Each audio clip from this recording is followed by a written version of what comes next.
Hello everyone, good evening. আজকে আমরা বানাই হইল নাগামরিচের। তো নাগামরিচের লাগে এখানের মধ্যে মৌরি, শস্য আর মেথি বাজিয়া রাখি দিছি। আর তারপরে দিকে ধনিয়া আস্তে আসছিল না, তার লাগে একটু গুঁড়া টাইনটা একটু বাজি লইছি। তারপরে একটু লবণ বাজি লইছি। দেখো লবণ কিন্তু কাঁচা লবণ দেওয়া যায় না, আচারের মধ্যে দিলে একটা সেন্ট বাইর হয় না। তারপরে মশলাগুলো সব গুঁড়া করিয়া একটা পাত্রের মধ্যে লই নিলাম, যেমন একটা বাটির মধ্যে লই লইছি। তারপরে এখানের মধ্যে বাজা লবণ টাইন দিয়া তারপরে দেখো এখানের মধ্যে কয়েকটা অ্যাড করে লইছি খালি জিরা।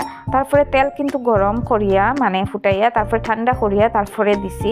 তো এদিকে দেখো মশলাগুলো সব মিক্স করার পরে এখানের মধ্যে দিলাইছি নাগামরিচ সব, মানে নাগামরিচ দিয়া দিলাইছি একটু বেশি করিয়া রসুন, যেহেতু আমরা ভাতের লগে একটু একটু লইয়া খাইমু। নাগামরিচ হলে কিন্তু ভাত একটু বেশি খাওয়া যায়, মানে জাল যারা খাইতে পছন্দ করে তার লাগে আর কি একটু বেশি দিন রাখা যায়। কিন্তু যেহেতু গুয়াহাটির থেকে আইছে তো বেশি দিন রাখা যাইতো না তার লিগা।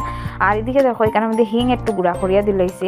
তারপরে দিলাইছি ভিনেগার, আর ভিনেগার দিয়া দেখো একটু সব কিছুর একটু ভালো করে মিক্স করে লাইছি। তারপরে কিন্তু রোদের মধ্যে 1-2 দিন দিয়া ওই যাব আমরা আচার।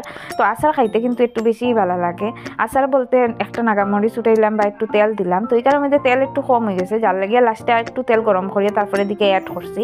তারপরে খাঁচের বোতলে রাখি দিছি।